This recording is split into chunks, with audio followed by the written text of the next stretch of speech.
And we are live. Ladies and gentlemen, welcome to the after show / the Best Phone Plans podcast. We had a really exciting guest planned. Unfortunately, weren't able to make it, so we're going to try and reschedule. But here we are. Dennis and I are here today talking about AT&T's new Elite plan, the three big things they changed with that plan. We're also going to be talking about the recent Mint Mobile data breach, as well as some updates related to coverage and 5G performance. So, Dennis, how are you doing today? Doing fantastic as always. Love to hear that, Dennis. And how are you?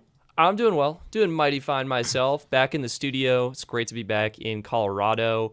Have the green screen set up behind me so we look classy on camera.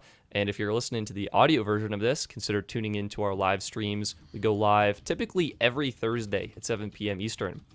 But Dennis, there was some thunderous news today that actually it was this past week that AT&T launched their Unlimited Elite plan, and they didn't launch it. They relaunched it. They repowered it. They brought it to the max, some might say. So what happened this week with AT&T Elite? Oh, so basically AT&T Elite took a page from Magenta Max and decided to give true unlimited data on your phone. They also decided to upgrade or increase the amount of hotspot data you get on your phone at full speeds from 30 gigs to 40 gigabytes. And lastly, they introduced their advanced security that they call it, which is like their VPN to everybody that's on the I didn't even read about that. You're going to have to tell me about that. My last thing was that they now give you free international data after 10 days of international travel. Oh, okay. Yeah, well, but what's going on? AT&T launched their own VPN. Like, what is going on with that? No, yeah, they always had. They call it their advanced security, but basically, like, think of like a crappy McAfee or a Norton, you know? Okay. You download the app on your phone, you connect to Wi-Fi, it'll tell you that like, hey, this is open Wi-Fi, and it'll offer you to like use like AT&T's VPN. Yeah, I see what you're saying. That makes sense, Dennis. Okay. So yeah, what are your thoughts? What are your initial impressions? And if you're watching us on the live stream right now, throw it in the chat. Like, we've got Juan here, we've got Cade here, we've got Jaime here, Geeky Random Tech Videos, Prodigy Dude, Karaoke, Alex Brown. If you're watching this stream right now, I want to know what your thoughts are on the new AT&T Elite plan. But for now, Dennis, what are your thoughts? What went through your mind as you read the headlines and you saw this news come out?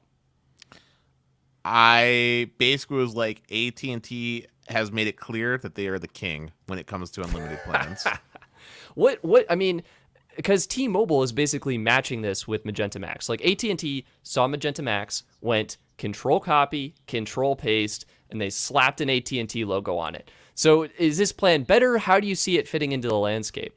I see it as being 1,000% better for 1,000% better. Dennis, I'm no expert. That's a lot of percent. Why 1,000%?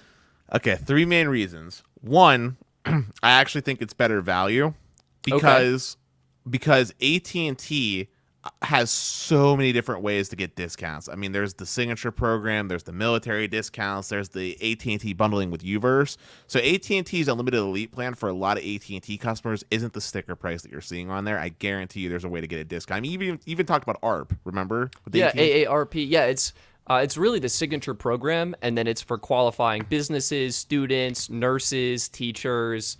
You mentioned military personnel, first responders. My company. Yeah, a huge group of people are actually eligible for the $10 discount, and that's going to bring the cost of Elite down to the cost of Extra. So you might as well go for it. Like, it's an amazing value for that. Cheaper than T-Mobile, too. And we actually had a question in the chat from that Tony Adams. What's the cost? The cost is staying exactly the same, $85 per month for one line, and then it's going to continue having that same multi-line discount as before. Although, Dennis, as you were talking about with that signature discount, drops the price down to just $75 per month.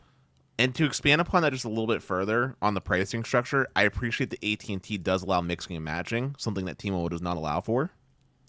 This is so true, Dennis. Now, I will counter that lightly with that my plan that is mixed and matched is causing problems for me because I currently can't turn off Stream Saver and I can't get HD video.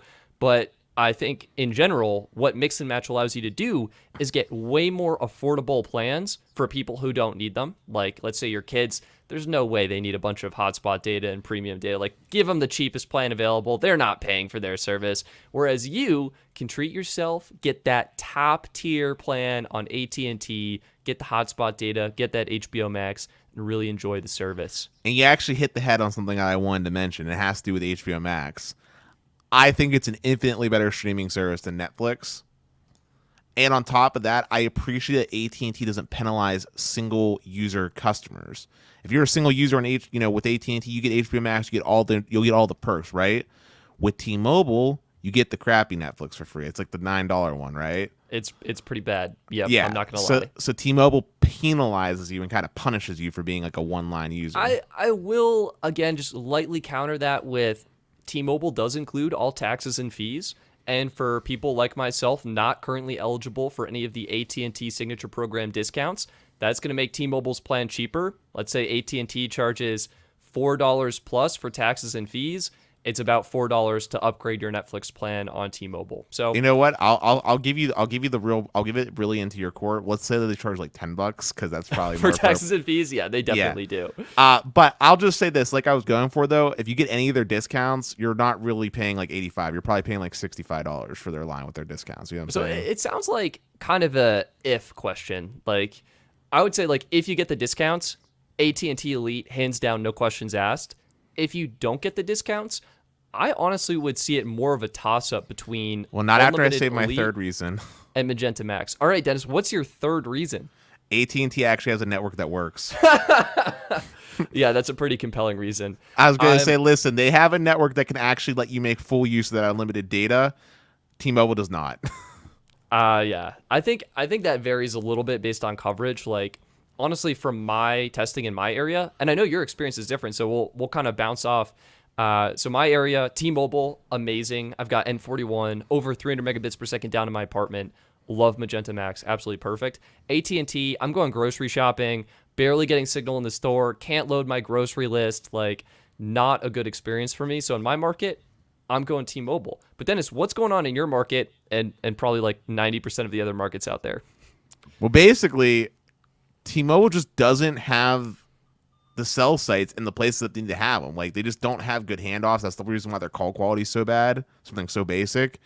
And where they do have cell sites, they're not all being treated equally when it comes to upgrades. Some are getting N41 40 megahertz, some are getting 60 megahertz, some are getting revisited for 100 megahertz upgrades, but then they're cheaping out and not upgrading the backhaul, so you're not getting to take advantage of the full throughput, or they're positioning in awkward ways, and they're just doing it in a very like shoddy way where like they're not doing things right, and it just shows in the performance. Like, for example, when I was at my apartment, right, I was lucky to crack double-digit numbers. And by double digits, I mean like 10 megabits per second, right? At my new house, on a third floor, very clear line of sight to towers, I'm lucky to crack 20-ish megabits per second. I'm on the third floor, Stetson. Clear line of sight. Very close to a tower. Like, we're talking like less than a mile. Like, wow. Very close, right? Yeah. That's not great. Same location, AT&T, 200 to 400 megabits per second. On its worst of days, maybe 100 megabits per second. But I'm never dropping below 100, ever, period. Like, just period. And honestly, if we're talking about consistency of experience, I don't think I've ever had a time where AT&T wasn't pulling a double-digit number. Like, even if I went out into the most rural PA, I'm talking like one bar of service, just connecting the band 17 alone, I'm still probably getting like 25 megabits per second, which is usable. Yep. Cannot say that about T-Mobile. Yeah, Dennis, I think I wholeheartedly agree with you on the rural aspect. I think that's an area that T-Mobile can improve upon. And from their Investor Day presentations, they're like, yeah, we're going to focus on rural. We'll see what happens. But I mean, for me, it's literally flipped. I get hundreds, 300, 400, 500 megabits per second down in my apartment on T-Mobile, whereas on AT&T, like I'm barely pushing past 20 megabits per second. But 20 megabits is usable at your house, and if you go anywhere outside your house, that one little area where there's that N41, I know AT&T is probably better. Yeah, I think it varies. Like T-Mobile is very strong in my market, and I guess it's just like for the audience listening, I would check coverage maps. I would do the T-Mobile free trial, right? Just see if it's good because, if it is great, if it's not, go with AT&T. But yeah, I'm really happy with AT&T and what they've been able to offer with their unlimited elite plan. Dennis, here's the question. Actually, one quick thing. The $10 per day international day passes, I wanted to touch on that. I think it's fantastic. I think it's an absolute joke. Are you kidding me? Yeah, I think it's terrible. Hear me out. I think it's terrible because in order to get free international data, it's after 10 days. So you would have already paid $10 per day for 10 days, $100 on top of the unlimited elite plan, $85 plus taxes and fees. You're looking at $200 per month just to get that quote unquote free international data. I think way better to go with a solution like US Mobile's international eSIM plans or Airlo's international eSIM plans, which are like $15 for 5 gigs in all across Europe. So that's my only gripe is like, yeah, I guess it could be good, but really just like go international eSIM plan.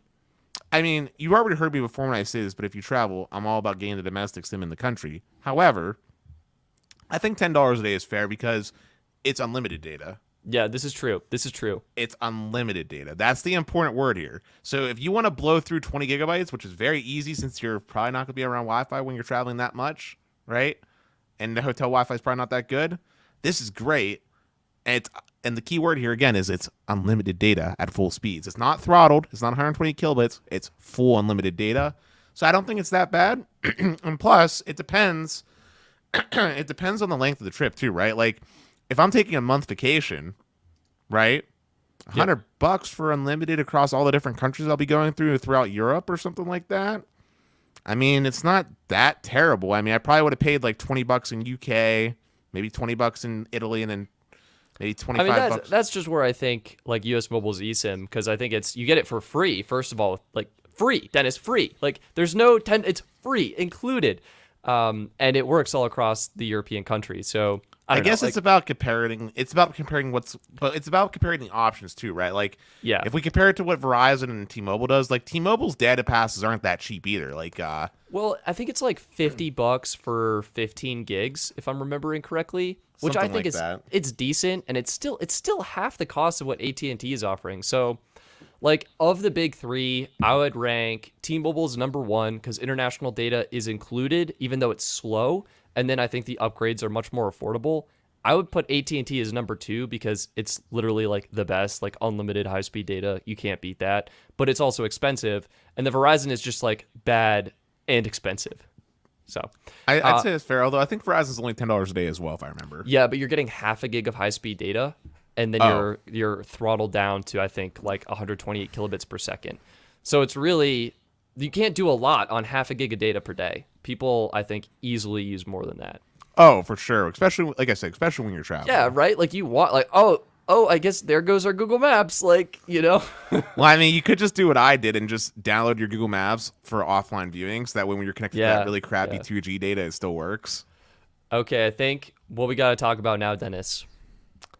AT&T upgraded their elite plan. Verizon has remained silent. No changes have been made to Verizon Get More Unlimited. Dennis, what do you think Verizon will do? Do they need to respond? What will that response look like? I say nothing happens. Not till end of year. Dennis, I am sad to say this, but I wholeheartedly agree with you. Why do you think Verizon is going to stay stagnant and not do anything? Because they have other ways of retaining their customers. They got the really aggressive, break a phone type of deal promotion going on, right? And also, ultimately, I just don't think they're in the position at the moment, from a networking standpoint, that they want to be adding on that additional traffic. Yeah. I think something I commented on, so I agree with you. I think it comes down to, like you mentioned, two big reasons. Number one, I don't think they need to from a marketing standpoint. I think their coverage and their performance, like what Verizon is known for, carries their plans. Like people want Verizon, they want the coverage, they want that reliability. And number two, I don't think their network can handle it. the last update Verizon made to their most premium plan, the Get More plan. So it was previously the Above Unlimited plan. It was rebranded to the Get More Unlimited plan. I believe it was August 2020. And when that change happened, Verizon actually decreased the amount of priority data from 75 gigs to 50 gigs.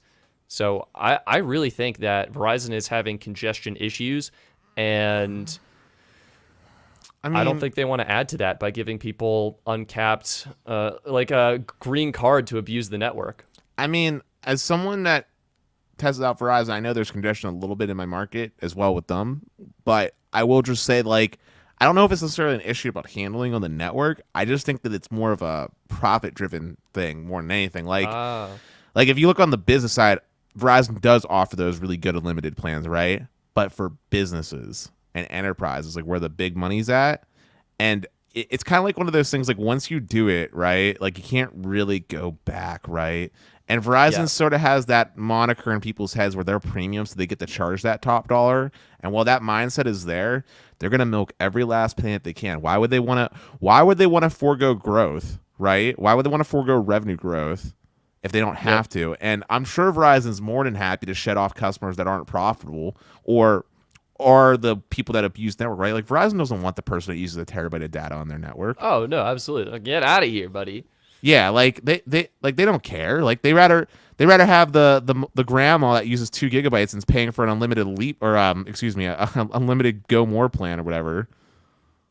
Absolutely. Do you think they could, like, when they're ready to maybe launch this, like, let's say, I'm seeing in the comments a lot of people are theorizing, hypothesizing that C-band could help fix this. We have G-Buck saying C-band might do this with the 3.5 gigahertz spectrum, adding capacity. Maybe Verizon does it. Do you think they'll update their existing plans or come out with another, like, get more, even more unlimited plan? I think what they'll do is they'll come up with new plans to follow along with upgrades, where they'll do some things to enhance things. Maybe they bump the resolution up to 1080p or something like that on the Play More, right? But I still think we're going to see some unfair treatment. Like Verizon's unlimited starter is still not going to get access to like 5G millimeter wave and stuff like that, for example. Like I still think that's going to be a thing. Like I think they're going to do that to try to upsell you into like the 10, even though it's only an extra $10. I think they're going to still try to upsell you. Maybe they do something to make the Play More and Get More plans a little bit better, because they're kind of like the Get More is kind of. Am I saying the right one? Is that the one that's like really bad, where it's like 6 months of Apple Music and it's not good? So you're probably thinking of Do More. Sorry, yeah.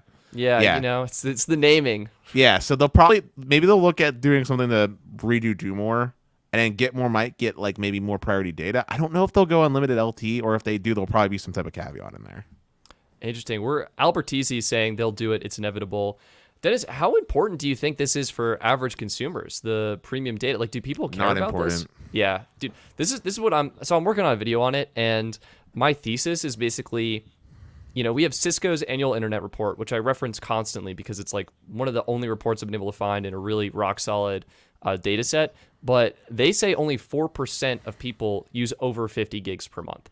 So that means with the previous plan, like only 4% of customers are going to notice a difference when they go over on AT&T Unlimited Extra. Which that was 50. That was 50 gigs. Yeah, Elite already had 100 gigs of priority. So maybe a fraction of a percent, like literally no one is going to notice a difference.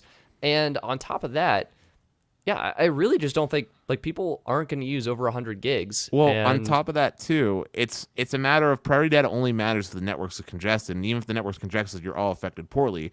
AT&T's clearly demonstrated they have capacity. Yeah, exactly. That's it. So like even if you are deprioritized, like the ending of my video, I'm kind of saying like you might as well consider starter. Like it's honestly not a bad plan if you're on a family and want to save some money. I doubt you'd notice a difference between starter and elite. And I have data sets, and I'm working on a video myself to try and see if I'm right or if I'm totally off here. But I think AT&T has the capacity. Oh, they definitely do in spades. But I want to take a quick moment because we just got an awesome super chat from Franco. Thank you so much, my friend.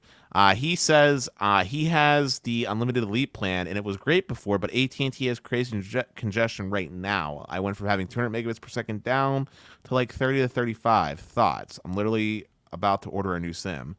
My thoughts are that we talked about this before, but anything over 25 megabits per second to me is fine. Yeah, I agree with Dennis. So yeah, Franco, if you want to try getting a new SIM and maybe it's like $10, sure, go for it. But honestly, like, yes, even though you're noticing the network increase in congestion, I think you're still getting plenty usable speeds. You're probably still able to do everything you want to do on the network. And I think you're fine, man. Like, honestly, that's how the cell industry works. That's I mean, to be clear, like when I talk about congestion, like I think we need to take a quick moment to highlight what we mean by congestion. When we talk about congestion, we're talking about latency that is like crazy high to the point where your speed test server might like fail to actually run, or your download speeds are like less than say 15 megabits per second. Like now we're starting to get into like territory now where you might have a little bit of issue. I mean, even 15 is okay if it's consistent, but like now we're starting to get somewhere, and then your upload speeds are like 0.1 or something stupid like that. Like that's what I'm talking about when I'm talking about congestion. And then there's also usually some high packet loss involved sometimes too. Yeah, so I think a lot of people are saying, like on Verizon, deprioritization is noticeable. There's a really clear distinction between having priority data and being deprioritized on Verizon.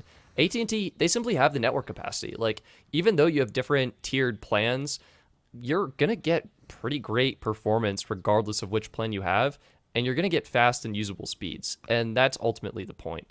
So, also, I just want to I just want to take one I just want to take one quick second. I saw a couple comments that were talking about like my love for AT&T or whatever. I want to be clear here. I don't have any love for any particular company. If we go back, I don't even know how many episodes at this point, but I definitely had a bit where I like chewed AT&T out for their terrible billing system. And Stetson, I know that's something that you agree with. Like it's abysmal. Their customer service is not like customer service is the wrong word, but like their interaction with their product, I guess, and services is just god awful.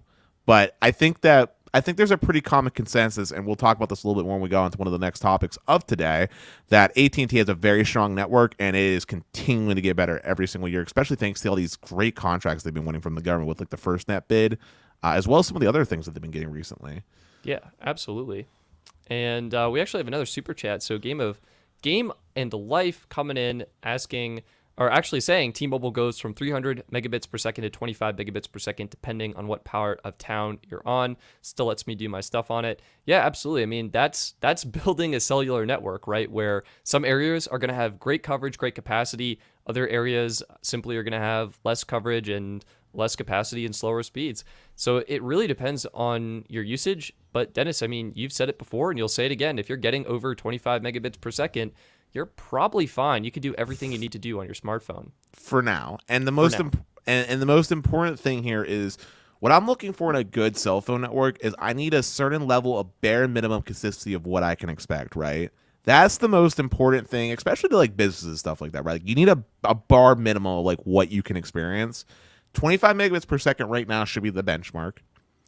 But eventually, as 5G continues to mature, we should be targeting 100 megabits per second. And something that people just always overlook is ping times. Ping times are so important. It's not just for gaming. It's for loading web pages and stuff too. If you have a crazy high latency of like 1,000 milliseconds, it doesn't matter if you have a really fast connection. It's going to take forever for those clicks on the web page to respond. So your latency needs to be stable. And just overall cell phone shrink too. Like when you have weak signal, it's going to affect the performance of your phone's battery life, right? I think that's a thing. And also like call quality, like basic things like call handoff, right? It shows in like root metrics reports and other people that talk about it, but like T-Mobile is notoriously known for having terrible call quality. And it has to do with how they have their cell phone network and their macro cell sites basically spaced out and positioned throughout many communities. It's just not properly optimized, and the density just isn't there. They're not focusing on small cells, which is an important part of the component. In fact, a better example that highlights the difference in network engineering and approach is look at like a football stadium like Heinz Field, okay? T-Mobile is allergic to the word DAS. Okay, they don't have a single DAS site, no small cells, nothing. So okay? what is a DAS? Can you like explain like I'm in 5th grade what it is? Is it adding capacity? Is it like my phone's connecting to it? Like just fundamentally, what is this doing? Give me 1 second to... It stands for distributed antenna system, and basically, yeah, its main purpose is to add capacity. Okay, so T-Mobile is at a stadium where there's typically lots of people, and they have no capacity. Basically, yeah, they're relying on a macro site that's outside the stadium instead of having. Oh no! Right, instead of having small cells and stuff like that in the stadium that actually have their own backhaul ran to it, they're relying on something completely outside the stadium, which is not a good experience. And when you're in a densely packed area like that, like a football stadium where everybody's on Snapchat trying to upload to Instagram and stuff like that, those are the moments when the congestion gets so bad that T-Mobile, literally, you get disconnected from the network entirely and can't even place a phone call kind of bad. Whereas someone like AT&T, who did it right and has the small cells, maybe you're not getting triple digits per se unless they have 5G plus, but you might be getting 50, 100 megabits per second. That is really, really good when you have a stadium packed with 100,000 people in that tight of an area. Absolutely. Yeah, I think that's a great point. So for sure, all the networks are striving to improve and get better. I think, Dennis, with AT&T Unlimited Elite, it's probably the number one best cell phone plan in the United States industry right now. Premium. Yeah, we should clarify that. I think there's a better value. And in fact, I'm just going to add this to the stream for people tuning into the live stream. AT&T Unlimited Prepaid. They have this plan. It's called Prepaid Unlimited Plus. You're getting 22 gigs of priority data, exact same speed and performance as AT&T Unlimited Extra. So this is the same as their postpaid plans. You're getting 10 gigs of high-speed hotspot data. You're getting HD video streaming, 100 gigs of cloud storage, and the same unlimited high-speed international data roaming in Canada and Mexico, which AT&T is basically known for. So I think this plan comes in at $50 a month, which is literally definitely better value. $25 less than Extra, saves you $300 a year. And I think it saves, what's 35 times 12? It saves you $420 per year in comparison to Elite. My whole goal here is to help people save money, find what's affordable and what works for them. I would seriously consider AT&T Unlimited Plus as the best value unlimited plan on the AT&T network. Yeah, it's really good. In fact, the only way Elite becomes better is if you have those discounts we were talking about. Because if Elite's say 65 and that's 50, well then HBO Max to me makes it worth it. Well, HBO Max is $15, so I would almost... Right, I said if AT&T Elite's 65. So it's the same price. Yeah. With the current pricing, if you don't get any discounts, you can get the AT&T prepaid plan and HBO Max and still save money. So right. It's pretty cool. Right, and I will just say too, what's nice about the prepaid is I don't think it has all the fees associated with it the postpaid does. Oh, you are so right. Yeah, the fees are $1 as opposed to $10. It's crazy. And I think the final note is if you have a family plan, then I would either do mix and match or throw everyone on Elite. That's where the cost per line of Elite drops to $45, which is much more reasonable. Dennis, we have a surprise bonus question that I think might be fun to talk about from our friend Debo Pop or Hyper Cyan, I don't care. Stetson and Dennis, how do you think Firstnet would fare if T-Mobile had won the contract? I think there would be a lot of people dying right now. I'm not joking. It would be disconnected. I'm saying rural communities where fires are happening wouldn't have cell phone service. Just period. Yeah.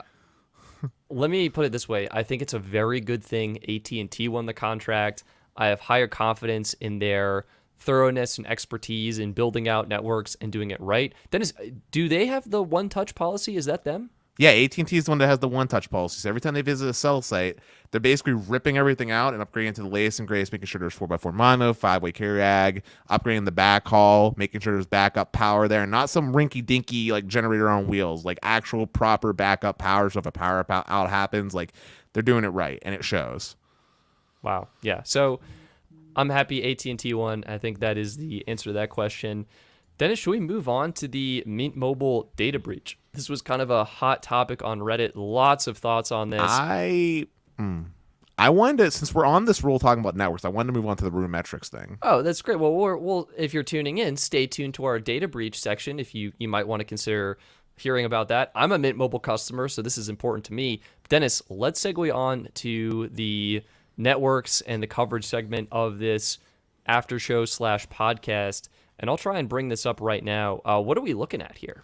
Yeah, so Root Metrics came out with a report. It's a nice little PDF doc. If you want to, can you share it on the screen by the chance? Yep. I'm pulling it up now. I was just doing the old loading. Sweet. So yeah, basically Root Metrics doing their thing. They came out with their report for 2021. And specifically, I want to highlight the third page of the doc where it shows the performance across the United States for the carriers. If you can just hit like there you go. Yeah, so this is for Q1 of 2021 for the three carriers across the board. They did their different measurements to basically showcase various things such as overall ranking, and we see Verizon does ever so slightly across the board still have that like crown, but AT&T like literally 0.4 difference as far as markers, and then T-Mobile is legit like 6 points behind Verizon right now. Yeah, I mean, this is pretty much been, I want to say, how the networks have ranked pretty consistently for the last 10 to 20 years. Verizon has become known for having some of the best coverage, the most reliability, and typically really great data speeds. AT&T usually a very close second, and T-Mobile in last. And that's why T-Mobile has been really pushing deals and affordable plans. Right, but I mean, it's never been this close. Like, there was always a little bit of a coverage gap, especially if we were talking about like LT availability. Like, a lot of AT&T's coverage up until maybe like the last couple of years was actually still running on HSPA plus 3G, right? So it's never been this close, and it shows in accessibility and the speed markers too. Like, look at the speed. Look at where AT&T starts to take off here. Like, that's insane. Dennis, what do you think is happening here? Is this related to more and more customers? Like, we know Verizon has the most customers overall in their network. Do you think that extra capacity or the extra congestion Verizon might be experiencing is contributing potentially to their slower speeds and performance? I think it's three factors. One is that Verizon was the most spectrum starved of the carriers. AT&T had a pretty diverse spectrum asset portfolio, even though it was kind of not contingent. They had to do a lot of carrier aggregation to take advantage of it. They did have a lot of spectrum. And then they got more from the Firstnet deal too, with the extra funding that goes along with that. Yeah. Two is that Verizon is the largest carrier, and with current things that have been going on in the market where they were forced to unleash unlimited plans, they probably saw increased usage, and there's just more customers in general that are using Verizon. So as such, more customers, less spectrum, slower speeds to go around. And then three is that AT&T kind of has an unfair, I'm not going to say unfair advantage, but they're kind of getting a lot of like good opportunities to improve upon certain areas. Like we were talking about the government contracts. Like, it's not just Firstnet. Like, they're getting like these like Department of Defense contracts as well for like military bases, which is giving them the ability to put towers in locations that you wouldn't otherwise be allowed to have access to.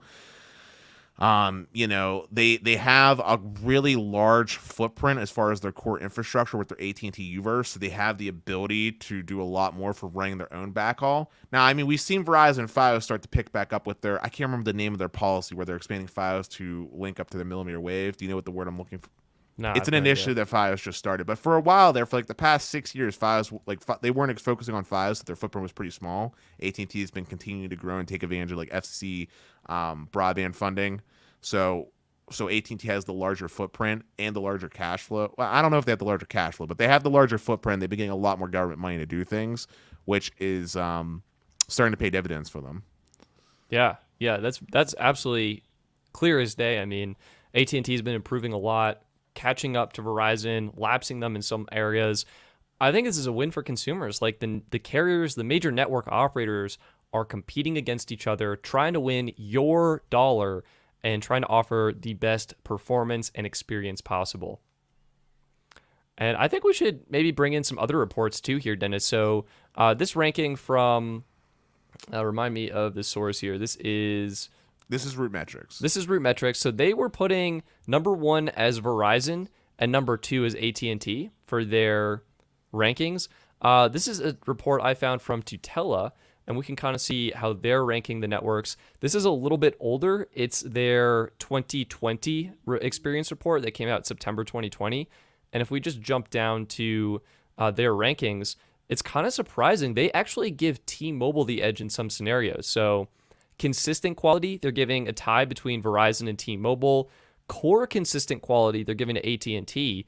And what core consistent quality is the ability to connect to the network, stream standard definition video, and pretty much use your phone as you normally would. Whereas the excellent consistent quality is basically being able to stream 4K video and get really fast performance. So Well, I find that weird that Verizon got it then because they don't allow for 4K streaming at all. Yeah, I think they were probably basing it off of speeds and saying like if you have these speeds, then you can stream 4K as opposed to the actual data streaming speeds. Because you're right, Dennis. Like Verizon is hands down the worst network for video streaming quality. But I think it really is just like overall Verizon and T-Mobile tended to have faster speeds in more locations, but AT&T had usable speeds in more locations.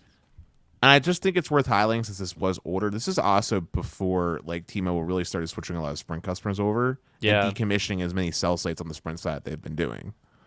Absolutely true. And I think we've also seen N41 roll out even more this year. So I think T-Mobile is making, I would say right now, some of the most noticeable improvements, but AT&T and Verizon are still like pretty far ahead.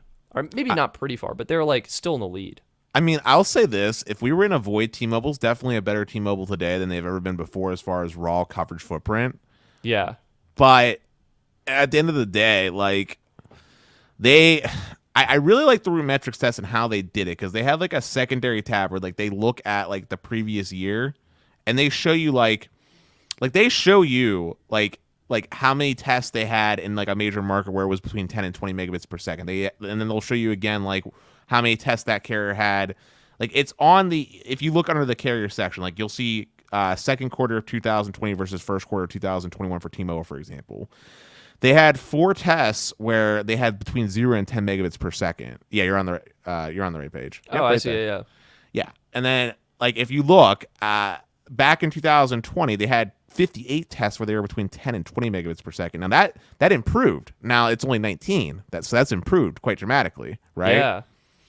But if you look and compare that to like an AT&T has 0 tests where they're between 0 and 10. Yeah. So I think that's kind of like the core network performance, kind of what they were talking about there. But yeah, wow. Yeah, so I mean, all carriers are getting better, which is great for consumers. That's what we want. We want 3, ideally 4 when Dish comes into the game. Strong competitors where we can choose to pick the person not just based off of the network coverage available, but also look at things like the plan and what they're offering for the price, as well as customer service and other like soft details that get overlooked in the whole overarching experience with a carrier. Absolutely. And the other report I had here, so I just want to go back to this is looking pretty similar. This is from OpenSignal. And I think this might also be a little bit, no, this is 2021. So January 2021 USA report, they gave, I mean, this is so perplexing to me. Verizon won the video experience category. That makes absolutely no sense. They're the worst network for streaming video. But again, maybe it's related to overall speeds or something like that. Games, Verizon tied with T-Mobile. Voice Probably app has to do with experience. latency. Yeah, latency. That's what I'm guessing. AT&T rather won the download speed experience though, and I think that's kind of what we've been seeing. Like they have a good network, getting consistently fast speeds. I think it's ironic that the upload speed went to T-Mobile though. Yeah, I'm not sure what they were using for their testing for this, but I feel like the other providers would probably do better. I 100% agree with that sentiment since upload is based off like low band anchor, Yeah. And upload's also much more impacted by like signal to noise ratio, which due to T-Mobile's spacing of their cell sites is going to mean that I just don't see how they got that. Also, wait a minute. Look at 4G availability. Joint winner, Verizon and T-Mobile? That's not right. Maybe it's the amount of time they were connected to LTE on the network versus no signal at all type of deal. Yeah, that might be it. I don't know. Because T-Mobile doesn't really have anything outside of their LTE, you know what I mean? Yeah, exactly. So, I don't know. I think interesting reports. RootMetrics is probably the one that has the most data. I've been contributing a lot with their free application, and it's been really cool to see. So, yeah, the networks are getting better, and they're getting more competitive, and we're excited for C-band that'll be coming soon. Most definitely. And to go back to the original docket, though, if you could, I just think we should just look at the overall average median for the 3 carriers. It's at the pretty much top. If you go back to the top, yep, right there. We'll just see like if we're talking about differences in speed too. At least as far as a median average, it's not actually as bad as like it could be, right? Like 40 compared to 34 compared to 30. You know what I mean? Yeah. That's pretty good. I mean, to your point, Dennis, like these speeds are fast enough for everything we need our phones for today, and that's great to see. Yeah, I just hope that T-Mobile can really focus on their network and stop trying to cut corners. Because if we look at the top graph once again, like there's a pretty big point disparity across the board as far as reliability, accessibility, overall speed, data, and even the most basic functions, calling and texting. I know, Stetson, you don't do a lot of texting outside of me, Yeah. but like it's such a basic feature that it should be up there with that 99% thing, right? Like that's something that you don't mess up. Like I don't know how you can mess it up because it literally uses like a byte of data to send a text message. So how do you mess that up, you know? I have no idea. Like, how do you have bad texting quality? I mean, Verizon and AT&T are within 0.1 of each other, and it just works, you know? Yeah, like that's what you want. You just want it to work, and that's what T-Mobile needs to really start focusing on. I believe personally. Absolutely. All right, should we segue ourselves on over to the Mint Mobile data breach? Kind of talk about what's going on there. Yeah, but there's a lot of questions coming. You don't want to highlight some of these questions real quick? Oh, sure. Good call, Dennis. Let's see. Where do you want to start? You pick, man. There's a bunch that came in, so. Show what provider is best in Texas. So I like using route metrics for the coverage map, and I'll link this in the show notes and throw it in the live stream chat right now if you want to check it out. They do a really good job kind of doing speed tests across the nation and testing it out. So let's see, market. I want to find a Texas market. How about San Antonio, Texas? If we go to San Antonio, we're actually getting AT&T as the award winner in terms of overall performance, network reliability, accessibility, and stuff. It's not surprising since AT&T's headquartered down in Texas. So yeah, I would hope they'd be getting their headquarters. I think they're headquartered in Houston, though. I would say AT&T or Verizon are probably going to be your better options. And if you really wanted to go and test, you can just go to the live coverage map here. And I do not want to zoom to my location. Thank you very much. And we can just zoom into Texas. And this is the AT&T network.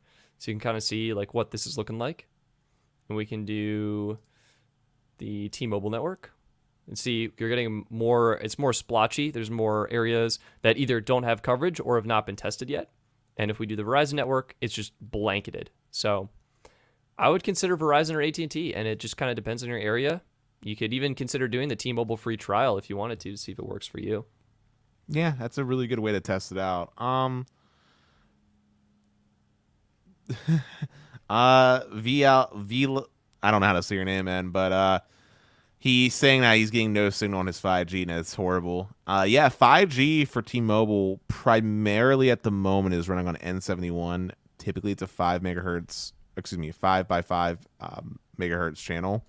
So, yeah, your experience on 5G is going to not necessarily be great unless you're connecting to N41.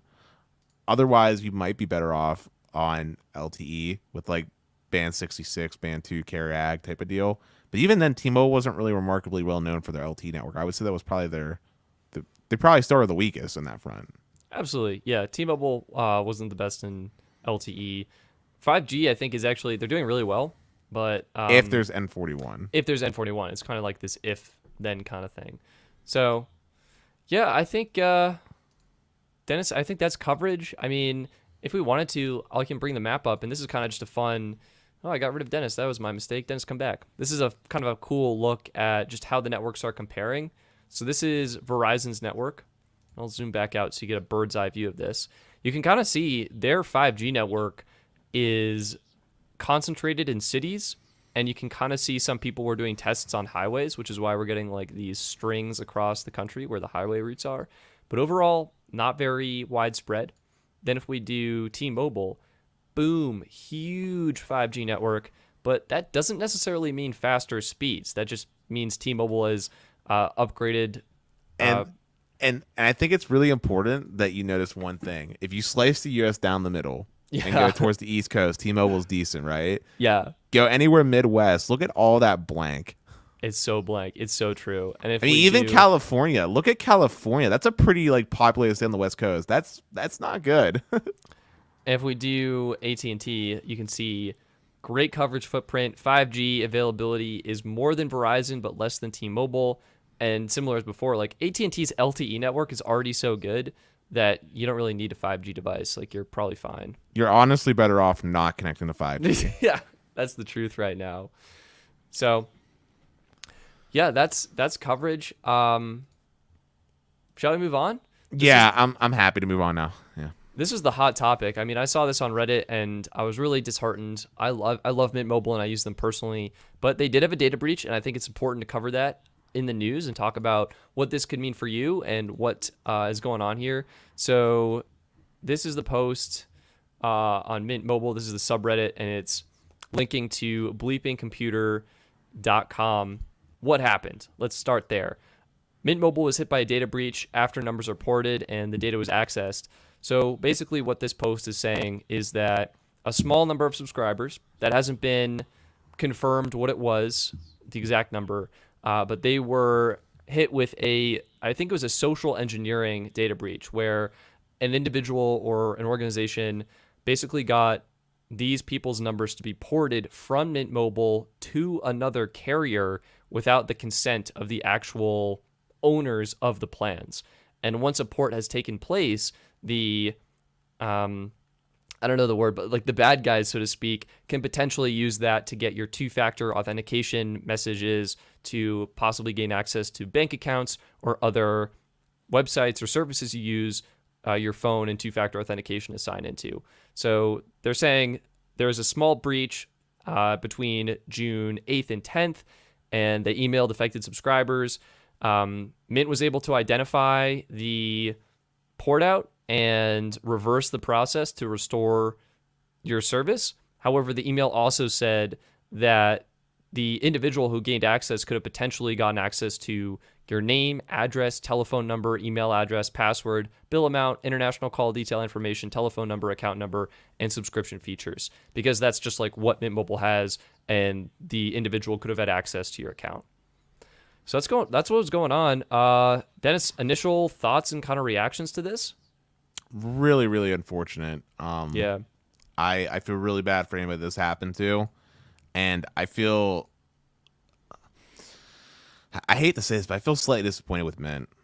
Yeah. I feel slightly disappointed with them because as we were talking about this behind the scenes, like this is something that is relatively easy to protect against with two-factor authentication. Yeah, it's so true, and we've seen people on Reddit clamoring for that. I mean, if we go to the Reddit post, if only one of the top comments, if only there was some kind of way we could authenticate with more than one factor, right? Like Dennis, as you mentioned, having proper two-factor authentication that's not SMS based, but rather is app based, where you're using Google Authenticator or even the Mint Mobile app. Like legit, they could bake it right into the Mint Mobile app. That's brilliant. That's brilliant. And that way, when you try and log in or make a change, you get a notification on your phone to, confirm that. And I think, Dennis, I'm not 100% sure what the process is, but I think this could have been possibly mitigated by just sending a text with an authentication number to your phone and like having to provide that to the rep before any kind of port takes place. 100% agree. That would have also been much better. I mean, look, when we were talking about this behind the scenes, I mentioned to you that if we're talking about who has the best security when it comes to keep protecting your phone number, it's Verizon. Verizon's really good about this. Like, here's the deal. Verizon, when you call them, they have you set up a PIN. So when you talk to them, you can authenticate yourselves. But if you wanted to port out my number on Verizon, you actually have to generate a transfer PIN. It's a single like 6-digit number, okay? And to generate the transfer PIN, first you have to be able to sign in to my account through my app or online, or you would have to have access to my phone to dial like a special code on the keypad. Once you're in to generate the PIN, they would then send me a 6-digit number to verify that I was the one generating the PIN before actually giving me the PIN to use to transfer my number, and then it's only good for like 7 days. Yeah. That is A grade. Like, Verizon, thank you for taking security seriously. Thank you. T-Mobile, and overarching, anybody that really uses T-Mobile, This has And been a real this problem. includes Mint. So Mint is a T-Mobile MVNO. Right. I'm just saying, like, T-Mobile as a whole and MVNOs that operate on T-Mobile all have this problem. Like T-Mobile, all they have you do is make like a 6-digit PIN that you randomly have on your account, and that's the same transfer PIN. And I was talking about this behind the scenes. I can't speak for Mint because I haven't dealt with their customer service, but I know when I've dealt with T-Mobile, their training for the representatives in handling security is very laxed. I would say that, like, I never pretty much get asked to verify my PIN on my account. They just go, "Oh yeah, it's you. What's your name? Oh, I'm Dennis. Calling about this number. Oh, okay, it's totally you." And they let me make changes to my heart's content. That's not good, especially when I've purposely and intentionally made notes on my account about, like, for example, if a SIM swap was to happen, it has to happen in store. I want them to see my driver's license. Like, that's something I want. Like, I don't want changes happening over the phone. But they clearly don't follow along with that. And then AT&T isn't much better. AT&T, they have you make like a 4-digit PIN, and that's like your transfer PIN, and they got some issues too. The only thing I like about AT&T is they do have a way that you can do like the whole in-store thing and force like your license to happen. And from what I can tell, they've honored that to a certain extent, or at least their representatives tend to take that more seriously. They won't even talk to me about my account unless I say that 4-digit number. So Yeah. So that's very true. I like Tello. It's not the best by any means, but what they do is when you sign up, you're automatically given an account PIN. Like, you don't set one. Tello just gives you one, and you need that PIN to do literally anything, whether it's placing an online order, changing an account setting. Yeah, but what if it gets compromised? Can I change the PIN? No, you can't change the PIN. That's a problem. That's a vulnerability in and of itself. If it gets compromised. I guess if someone knows your PIN, then yeah. Well, I don't know. I mean, I'm not a security expert, but I feel like that's at least a step in the right direction. It's not much better. And also, Jason, Jesus, yeah, that's pretty bad. Last 4 digits of the line, that's even worse. Yeah. So all I have to do is know your phone number, and it's the last 4 digits of your number, and I'm good. That's pretty bad. Jeez, yeah. Okay. I feel like I've ported out, and that was different for me, but it could be. I think with Tello, it was 000. Like, that was it. Also, and, like, the only thing saving you was your account PIN. Also, I really want to quickly say, I want to respond to Glenn's comment. He said discount carrier, discount security, and I just want to say that's not the case, because this is a problem that's been happening T-Mobile. If you go on like r/T-Mobile, SIM swapping has been a known issue now for like years because of like coin-based accounts, people that had crypto and stuff like that. So like discount carrier does not equal discount security, and it's honestly an issue across the board. Actually, the real problem here is that phone numbers are being used in ways that weren't initially intended for. Like, phone numbers were not meant to be originally a 2-factor authentication method, like, at all. Like, they were not meant to be tied into your bank and like your whole life, right? But they became that, and unfortunately, all carriers except for Verizon haven't kept up the pace to be protecting these phone numbers. Like, these are really important. Like, if you lose your phone number, you're kind of screwed. Like, you're going to be locked out of a lot of accounts, like your bank or what have you. It's just not great. I will say, so like, what do you do if you're a customer, you experience this, or you're like me, you're a current Mint Mobile customer and you might be feeling concerned about this? What do you do? Mint officially recommends you change your password that's associated with your account, because that could have been compromised. And it's probably a good idea to switch that up a couple months anyway, or once a month. I don't know. It depends what you're looking for. And to the other points, it looks like U.S. Cellular also disclosed a similar hack in January with threat actors scamming employees to get access to devices. And in Reddit, I think someone was commenting that Boost Mobile was hit with the same attack and just hasn't commented on it yet. So something to keep in mind. I want you to feel as safe and comfortable as possible with your service. So if you feel this is an issue, I would consider porting out. I do think Tello has better security, but maybe look more into that before switching. And otherwise, the best security is one where you can make and change the PIN, right? Like, at least with T-Mobile, I can call them and ask them to change the PIN. I don't like that I have to tell the person on the phone to change the PIN on my account. That's not great. So if you can find a company where no person you have to talk, you can just change the PIN online, like, that would be great. And then ultimately having two-factor authentication would also be great, like how Verizon does. Or if you could put some type of lock or block on porting out of your number on your account, something like that. Yeah. That'd be, all right. So Tello, you actually can change your security pin, which is good. So I want to clarify that. And I mean, yeah, at least they have a security pin, right? So I think this is an easy issue to solve from a, I don't know what goes into the technical development of it, but the solution is two-factor authentication. Use an app. Don't use. I mean, you can use a text message, but preferably use an app. And hopefully, we get more security. Yeah. And better training too for the reps, like training them and being aware about like phishing emails and stuff like that. And I think too, like I don't know if it makes sense to have a lock on your account, like here, block this number from being ported. Because I feel like if your account is compromised, then the person attacking your account can just turn that back off and you'd like be good to go or whatever. I mean, they could, but like just having that there as like another extra layer. So like, I don't know. I mean, what if someone wasn't being malicious or better yet, but if there was, okay, so someone mentioned in the comments like Mint's poured out digits, like the last word is the number, right? Well, if I know that's the theme, right, then I don't even need access to your account. All I have to do is call up the X, Y, and Z prepaid company that I want to port your number to and be like, hey, I have Mint. Here's my number. Here's the port. Boom, it's gone. I didn't have to contact anybody, right? In that scenario. Yeah. So having that lock there prevents that from happening because when they try to go to the port request, they're like, oh, sir, sorry, there's something wrong with this number. We can't port it, you know? Yeah. So we'll have to see what happens. Again, I feel really bad for Mint. I feel really bad for the people who were affected. I still really do like their service, but it's just something to keep in mind if you're considering them. And yeah. I don't really know what else to say. Like, I hope it improves, and I think when Mint launches multi-factor authentication, that's when I would consider like signing up if you haven't already, or reconsidering them. Jason just corrected himself. He said you still need an account number for Mint. Well, that's good.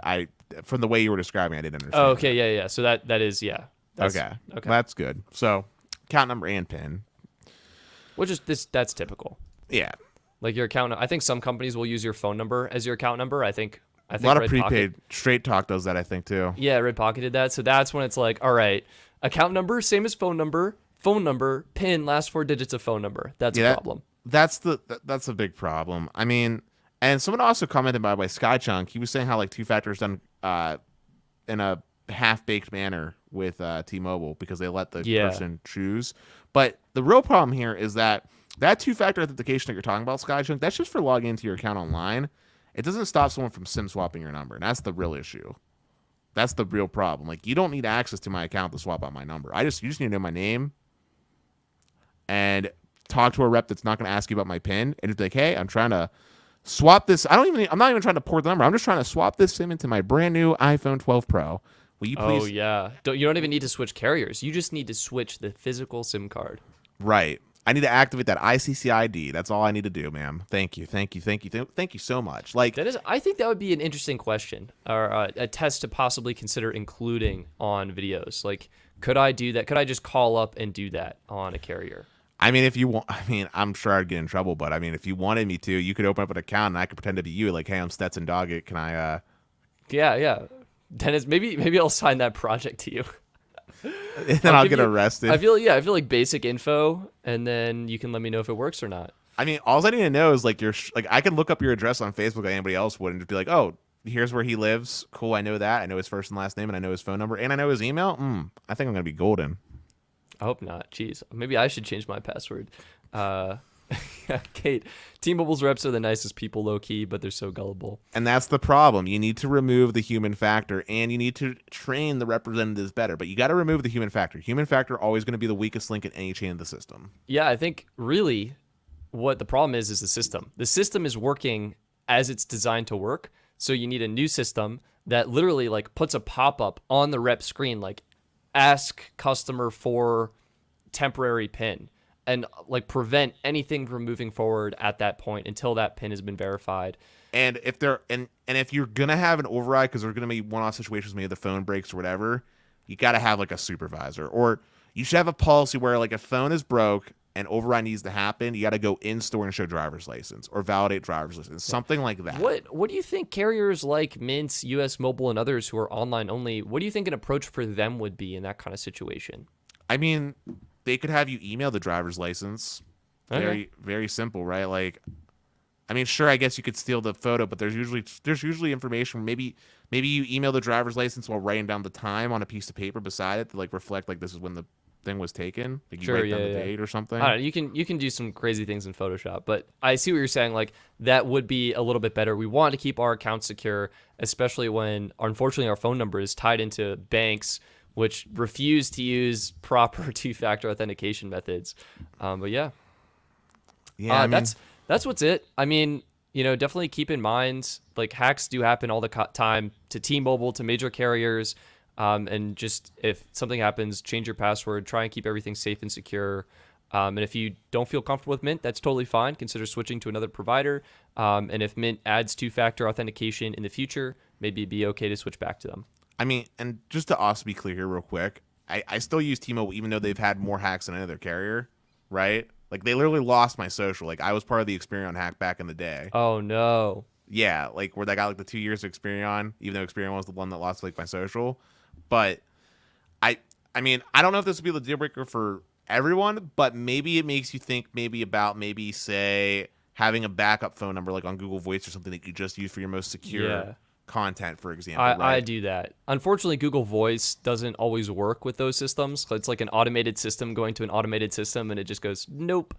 But yeah, and Rob is saying, renewed 1 year for Mint on 3 months ago, and I'm second doubting my decision because of the recent security risks.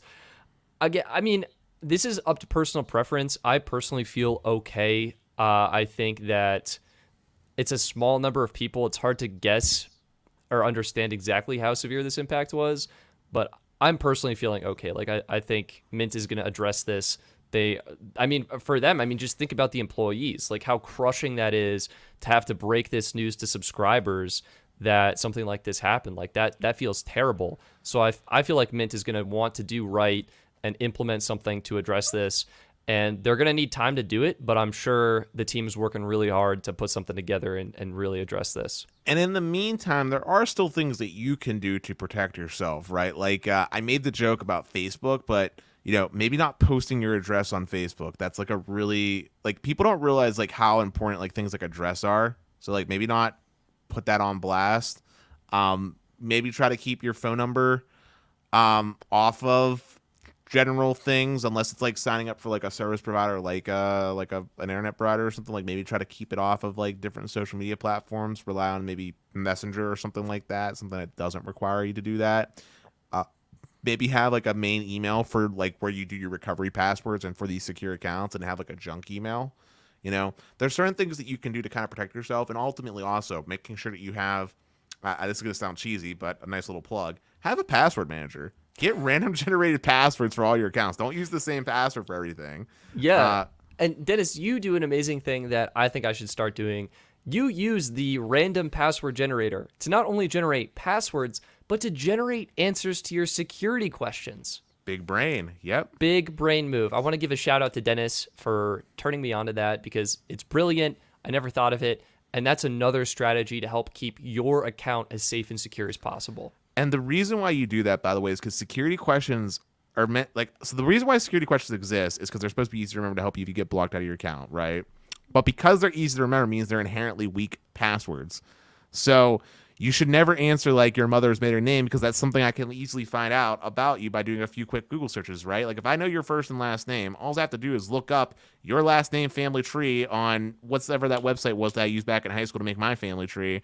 And boom, I find your mom and I find her maiden name and I know your answer to your security question, right? Yep. Password reset. Yeah. And so that's why I say, like, I know there's vulnerabilities that come from using password managers, but generally speaking, I'm a big proponent of take the human factor out of the equation, right? Use the password manager. It's going to do far better for you as far as generating passwords for you. And also, we all know it's a pain in the butt to remember passwords. Let's be real here. And keeping them on a pen and paper isn't necessarily the most secure thing either. So I would highly recommend doing something like that. I personally use 1Password, which I don't know what you use, Stetson, but 1Password. I switched over to MyKey. Same kind of deal, though. And I think don't you have an affiliate link for 1Password? I do. You're right, Dennis. Affiliate link in the video description if you're interested in getting a password manager. It's for 1Password. Feel free to check them out, and maybe they'll work for you. Best $5 I've ever spent per month. Dennis really likes them. Thank you, Dennis, for plugging our partner. Yes, I really do. All right. I think that's the show, Dennis. I don't have anything else to talk about here. Any questions from the audience? I mean, if you have something you want to get us to answer or to chat about, feel free to leave a comment in the live stream. Dennis, was there another topic or anything you wanted to touch on? Yeah, I wanna plug the Patreon real quick, shamelessly. To all the viewers that are here, if you enjoy what we've been doing, highly recommend you become a member of the Patreon because there's a lot of extra content going on behind the scenes. In fact, I've been steadily planning in the works to have a little hangout session in our Discord because it's something that's been requested by the fans. It's going to be something super chill. Probably going to watch maybe a movie together.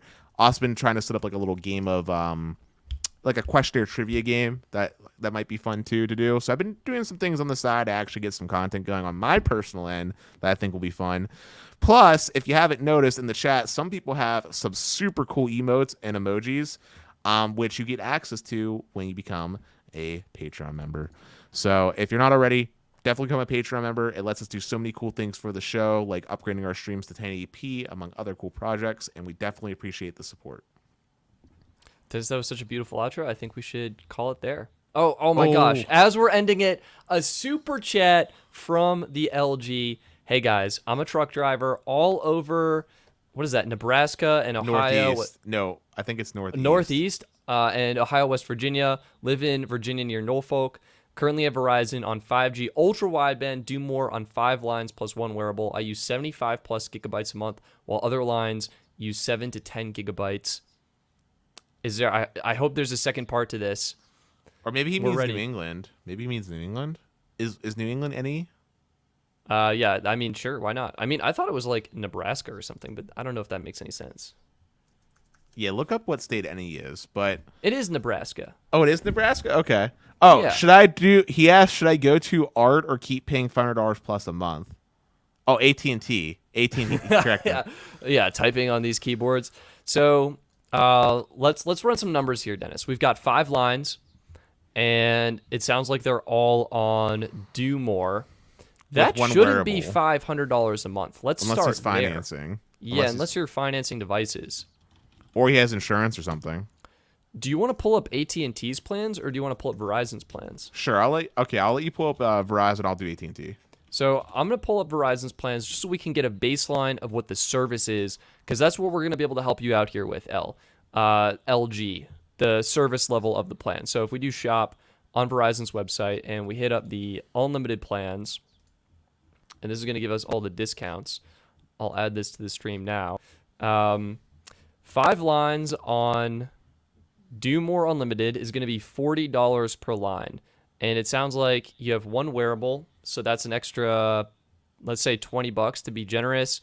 And that'll be like 5 times 40, $200 a month. So it should be $200 a month for service. Dennis, what are the options looking like on AT&T? Well, 5 lines of Unlimited Elite, no discounts pre-tax, is $45 a line, or basically 45 times 5 is $225 for the 5 phone lines, because he has 5 phone lines, right? Yep. And then I think a wearable with AT&T to add on to the Elite plan, if I'm not mistaken, is only like $15 if I remember correctly. I think it might actually be $20. $20? Yeah. Okay, so we're talking about, let's call it 20. So we're talking $245. What'd you say Verizon was? 200, maybe 220. So, yeah. I mean, but he said he's using a butt ton of data on his line, 75 plus gigabytes. So he might benefit from having the extra data since Verizon is more noticeable when it comes to DPRIO. Yeah, I mean, what I would consider doing is if the other members of your family they're only using 7 to 10 gigs, like, why not consider throwing them on a U.S. Mobile family plan where it's $25 per month per line, and you might even be able to get away with something else, like $20 a month a line for 12 gigs. That could be pretty good. And U.S. Mobile uses Verizon for coverage, so they're getting the same coverage, and you can keep 1 line on Verizon if you really need that unlimited data. I mean, I guess a question would be too though. Is there any discounts he qualifies for with his truck driving job? Like, does he have a Yeah. discount with AT&T? Because I know a lot of like businesses have partnerships with AT&T as being like the preferred like carrier option. You know what I mean? Yeah, yeah. I mean, I would consider like if you can do US Mobile and do the family plan, like you can see here, 3 or more lines, $25 a line. Your cost would drop to 25 times Could he 4. not just do 5 lines on there? You can do 5 lines. Yeah. It just So is 3 or more. So yeah, just do 5 lines of US Mobile and call it a day. $125 for your phone lines, unlimited data, and then if you want to do a tablet, you can actually use a tablet with US Mobile's regular plans. So it'd be like $15 for 5 gigs, $30 for 30 gigs. I'm not 100%. I actually think you can use an unlimited line in a tablet, but please check that before, like just before you sign up, because I want to make sure. But you can definitely use these by the gig plans in a tablet. And then, I mean, my move would be 5 lines US Mobile, right? Yeah. Take advantage of the free perks that come along with that, and then just drop the wearable line. Yeah, Like- that's probably a good call. Like, there's no need to have the wearable. Like, just attach the Bluetooth, like, on your phone, because, like, the wearable's kind of useless if your phone's not around anyway. So, like, I would just drop the Bluetooth line. Yeah, but do keep in mind, if you are financing your devices, you'll need to pay those off before you switch. They are Verizon, though, so they should be unlocked, and they'll work on US Mobile perfectly fine. So- King asked a quick question, and I'm not sure if you know the answer on that or not. So AT&T, so the question is, hey guys, now that AT&T has a hard cap of 50 gigs on the $75 plan, do y'all think that Wing has a good deal for $65, 100 gigabytes? King, I'm not 100% sure what you're talking about because AT&T does not cap any of their plans that are listed as unlimited. You either have premium data, and then after the premium data, you are deprioritized. But from as Dennis and I have talked about, you're not likely going to notice the speed difference there. And Wing's plan, I was just checking that. Yeah, so it's $100. It's $65 for 100 gigs.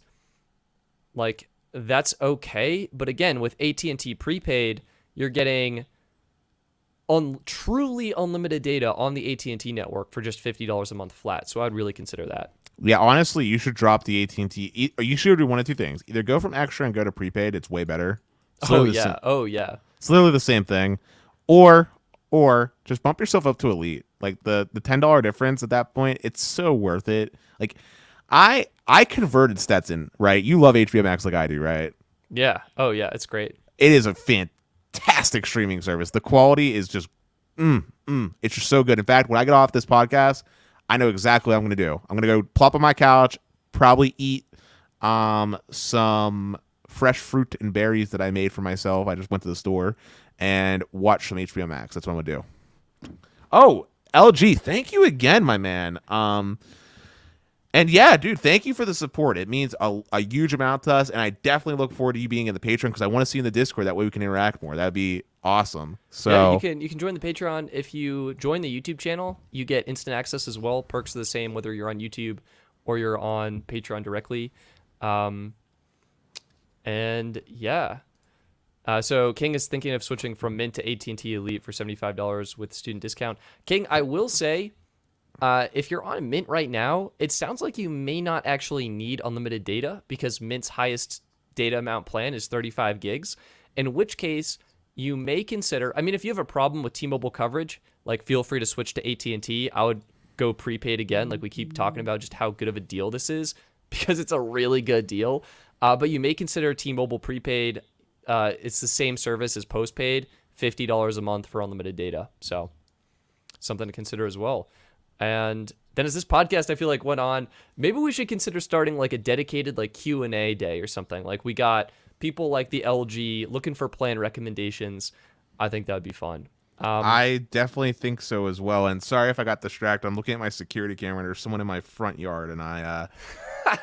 Speaking of security, well, we better tie a bow on this podcast then. Dennis, you already did such a beautiful outro. Really quickly, consider supporting us on Patreon. You get extra perks and benefits. We really appreciate your support. You get to vote on what video I make next. You get to join the exclusive Discord server. You get access to the ultimate cell phone plan comparison chart, and it's lifetime access too. I never take that away. You always get access to it. And yeah, if you choose to support us, we greatly appreciate it. That is it for this episode. I'm Stetson. And I'm Dennis. And we look forward to talking to you in the next one. Take care, everybody. Peace.